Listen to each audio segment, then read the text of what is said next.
The notification sound broke through my concentration, pulling my eyes to the family group chat. I opened it without thinking, but my thumb stopped mid-scroll.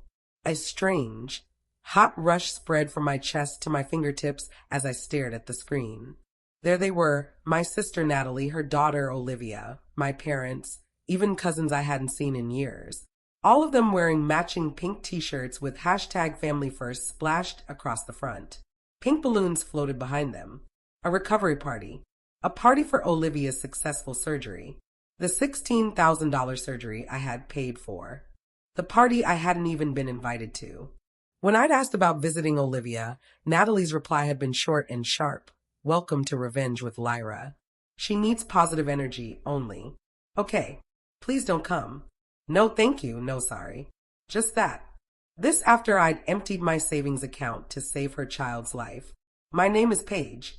I'm 32. And this was the moment I learned that sometimes the loudest statement isn't made with words, but with your absence. I've always been the family's fixer. The calm one. The one they call when the walls come crashing down. The one who answers the phone at 2 a.m. when Natalie's voice trembles with panic because Olivia needs an emergency surgery the insurance won't cover. The one who goes straight to the bank, pulls out her entire emergency fund, and hands it over without a second thought because family comes first. Always. But that night, staring at those photos, at the cake decorated with our miracle girl in frosted pink letters, at the banner thanking God for seeing them through this difficult time, my throat tightened until I could hardly breathe. I thought about the nights I had sat crying outside the ICU because Natalie was too emotionally fragile to be there. I thought about lying to my landlord about why my rent would be late, about eating ramen for days to stretch the last of my money. And now I was labeled negative energy. I didn't fire off a text. I didn't call my mother to complain. I didn't post a passive-aggressive message. Instead, I booked a one-way ticket to a small coastal town using the emergency credit card I'd been saving for true crises, put my phone on airplane mode, and the next morning walked barefoot down an empty beach. For the first time in years, maybe decades, I breathed deeply and thought, let them hear the silence. 5 days later, they did. The hospital called the family about a suspended account. By then, I'd turned my phone back on but left it on silent, watching the notifications pile up. It started with a voicemail from Natalie. Hi, Paige. It's me. Just wondering if we can talk about the hospital thing. Not an apology. Not a thank you. Just the hospital thing. As if my financial sacrifice was an inconvenience to be discussed. I didn't respond. Then came the group text from my mother. Sweetheart, can you give your sister a call? She's overwhelmed. Overwhelmed? Was she exhausted from picking balloon colors while I negotiated a $16,000 payment plan? I stayed quiet, watching the messages stack up like falling dominoes. Then the hospital billing department sent a second invoice, this time to Natalie. The first had been in my name. The second was directed to hers. Apparently she'd insisted on being listed as Olivia's guardian for legal reasons. The new bill showed $1,650 due immediately because my last transfer had been reversed. I had called the hospital from the airport before leaving. My voice was steady as I explained that I'd been emotionally manipulated into covering costs. I told them I was withdrawing financial consent and to remove my name from all future correspondence. They did. Now it was on Natalie, and she wasn't ready for that. 14 missed calls in 2 hours. 3 family members calling with soft voices and vague guilt. Paige, it's not the time for drama. She's going through so much. Family doesn't keep score. But I had been keeping score. For years. Every dollar borrowed and never returned. Every weekend I'd given up to watch Olivia while Natalie took me time. Every rent payment I'd covered while they posted vacation photos online. Now my silence was louder than anything I could say. I hadn't vanished out of anger. I had stepped back to see who would notice the weight I'd been carrying, and that weight was falling on them fast. By the 5th day, it wasn't just Natalie calling. It was her fiancé, Brandon, then her best friend, then a message request from someone I didn't even know. Hi, Paige. I'm Rachel. I handle venue bookings for children's parties in Sunnydale. There's a little issue with the final payment. I stared at the message, my stomach twisting. The message tone on my phone broke my focus as I opened the family group chat. My thumb froze mid-scroll, a heat rising through me. There they were, my sister Natalie, her daughter Olivia, my parents, and half our extended family. All of them smiling in a photo, wearing matching pink shirts that said #FamilyFirst. The caption, Recovery Party for Olivia. Balloons filled the background. A magician stood in the corner. And the $2,300 catering tab? It was charged to the credit card I'd canceled mid-flight. They hadn't even asked me. They just assumed, as always, that I'd take care of it. But when the card didn't go through, chaos followed. Vendors demanded payment, the venue threatened small claims court, and suddenly, the Bank of Page had closed its doors. Then came the cruelest twist. A hospital blog post went live, featuring a smiling photo of Olivia holding a stuffed bear. The caption read, "Thanks to the incredible generosity of her aunt, this brave girl got a second chance at life." That post went viral in our community. People I hadn't spoken to in years were leaving comments about how kind and selfless I was. A local journalist reached out, asking for an interview. My old English teacher sent flowers. Even my landlord left a thank you card taped to my door and a $100 rent discount. For once, I wasn't being pitted or overlooked.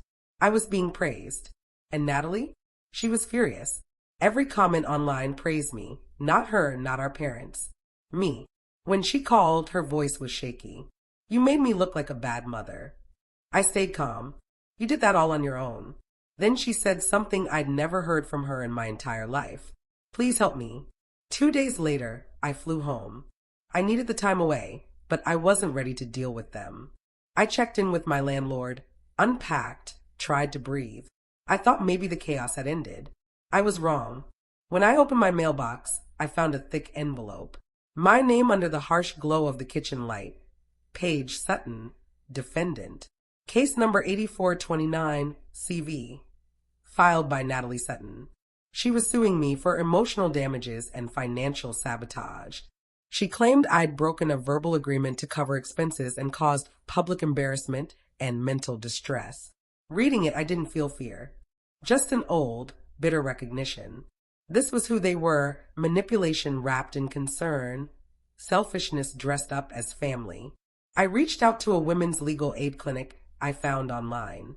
The attorney reviewed the case, skimmed through the claims, and actually laughed. "Don't worry," she said. "This won't make it past the first hearing." Still, I prepared. I gathered every text, every voicemail, every invoice and receipt. I even printed the viral hospital post, the one she'd used for sympathy. 3 weeks later, we stood before the judge. Natalie came in pearls and tears, her voice quivering as she described her betrayal and my abandonment. The judge, an older black woman with silver hair and a stare sharp enough to cut glass, listened patiently. Then she turned to me. "Miss Sutton, do you have anything to say?" I stood, heart steady. I didn't abandon my niece. I paid for her care. What I won't pay for ever again is being used. The judge nodded once, decisively. Case dismissed. Plaintiff is advised to reassess her definition of family. Natalie sobbed, but no one followed her out. Not our parents. Not even my mother. Outside, the afternoon sun hit my face. My phone buzzed. A voicemail from the hospital. "Paige, this is Nurse Daniels.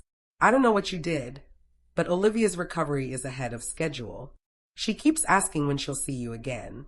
That was the only victory that mattered. For days later, there was a knock on my door. My mother stood there. No anger this time, just exhaustion. A silk scarf draped over her shoulders like a truce flag. "I don't want to fight," she said softly. "I just want to talk." I didn't let her in. I just waited.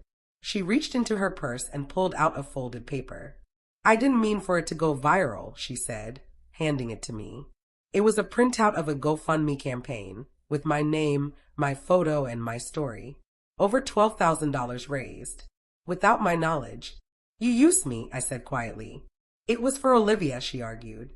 "You said you didn't want to help anymore." "I said I wouldn't be used anymore," I interrupted. "That's not the same thing." Her eyes filled with tears. "Please don't report it. Do you really want people thinking we're scammers?" I took the paper, folded it neatly, and said, "You already did that." Then I shut the door, called GoFundMe support line, and reported the campaign for misuse. Within hours, it was taken down, the funds redirected to the hospital in Olivia's name. That night, I got a text. Olivia, Auntie P, Mom's crying again. Me, that's okay, sweetheart. I'm proud of you. You're the only one who shows up for real. I sat in the quiet after that, feeling something I hadn't in a long time. Peace. Not the kind that comes from forgiveness, but from finally being free. But peace didn't last long, because someone else had used that campaign too. And the truth about who it was would arrive in my inbox the very next morning. The subject line read, "Regarding the GoFundMe account, urgent." The email arrived late that evening. Subject line, "GoFundMe press inquiry." Inside was a message from a local journalist who'd been tipped off by someone at the hospital about suspicious fundraising activity. They'd seen a cached copy of the now-deleted campaign and were preparing a feature on viral donation scams. One question in particular made my pulse spike. Why had the fundraiser been linked to a local real estate company's account for withdrawals? I read it twice, convinced I'd misunderstood. But when I opened the archived fundraiser link the reporter had attached and scrolled down to the fine print, the words were right there in black and white. Withdrawal account, Westview Realty LLC. Brandon's company. My hand started shaking as I pulled up my banking app and checked the wire transfer I'd sent to cover the hospital bill. I'd been too emotional at the time to notice. But now I saw it. The account number wasn't the same as the hospital's official billing account. Somehow, through back-end edits or insider manipulation, they'd rerouted the funds. They'd probably paid part of the cost to keep me complacent, but siphoned off the rest for themselves. It hit me then, this had never been about helping Olivia. It was about using her illness as cover for greed. And suddenly, all the odd behavior, the cold shoulders, the whispered excuses about my negative energy fell into place. I wasn't unwelcome because I was difficult. I was unwelcome because I asked questions. That night, I gathered every document, every email confirmation, every text message that showed the money trail, and sent it to the district attorney's office with a short note explaining what had happened. I didn't expect a response. But silence, I've learned, isn't always safety. Sometimes it's the pause before something breaks. By morning, that silence shattered. My mother showed up at my door, no warning, no phone call. Just her silhouette in the doorway wearing the tight smile of someone trying to stay calm while the world collapses. She walked past me like she still lived there, filled a glass of water, and sat at my kitchen table. "I heard," she said softly, "about the letter." I stayed quiet. "It's not what you think," she went on. "Brandon handled the withdrawals. We only wanted to protect you. You're so sensitive about these things. How do you even know I wrote to the DA?" I asked, my stomach turning. She hesitated, eyes flickering. "They called Brandon this morning. They're taking it very seriously." I almost laughed, a sharp, bitter sound. "Sensitive? I paid for Olivia's surgery. I kept your lights on for 3 years, and you still called me the problem." Her composure cracked. "You're going to ruin us." "No," I said quietly. "You ruined yourselves when you turned kindness into currency." Before she could respond, there was a knock at the door. A woman stood outside, gray blazer, ID badge clipped to her belt, another officer just behind her. "Miss Sutton?" she asked. "Yes. We'd like to ask a few questions regarding an open investigation, possible financial misconduct, misuse of healthcare funds, and unauthorized redirection of bank transactions." I stepped aside to let them in. My mother's face went pale as she sank onto the couch, trembling while they began their questions. For once, she couldn't control the story. I wasn't the accused this time. I was the witness. That night, I lit a single candle by the window, not out of spite, but as a small act of peace for the truth finally being seen. Weeks later, a tiny article appeared in the local paper, barely noticeable between the weather forecast and the sports results. "Local family under investigation for medical fund misuse. Charges pending." They never mentioned my name, but I clipped the story and taped it to the inside of my kitchen cabinet. Not as a trophy, but as proof that clarity can outlast chaos. 2 months later, the case concluded. Brandon pleaded guilty to misappropriation of funds. He got a suspended sentence, probation, and was ordered to pay full restitution.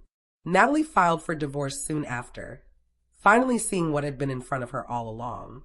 My mother wasn't charged, but her reputation, the image she'd curated so carefully, unraveled completely. A week after the sentencing, Natalie sent me a voice note. It started with tears, then apologies, then excuses. She said the party wasn't meant to exclude me, that I'd misunderstood, that family is messy, but love is real. I didn't reply. Not because I felt nothing, but because sometimes healing requires silence, not as punishment, but as protection. The hospital called soon after. The balance had been cleared. An anonymous donor had paid the remaining $4,000. Later, I learned from Olivia that it was her father, Kyle. He'd stayed quiet through all the drama, choosing to help from the sidelines without credit or fanfare. So I took some of the money I'd saved and rented a tiny lakeside cabin for a month. Just me, a notebook, and an old paperback I hadn't read since college. The first morning there, I stepped outside barefoot, coffee in hand, and let the sunlight warm my face. For the first time in years, there were no messages, no guilt, no accusations of being too much. Just me, the woman who once begged for a seat at the table, now content to build her own beneath an open sky. 6 months after the court case, Olivia started staying with me part-time while her mother rebuilt her life. Our bond grew stronger, honest, steady, real. Kyle and I coordinated her care together, focusing on what mattered most, her happiness. As the wind moved through the pines and the lake shimmered in the distance, I whispered to myself, "You'll never take my peace again." They say healing is loud, but for me, it arrived quietly, like the morning light after a long storm.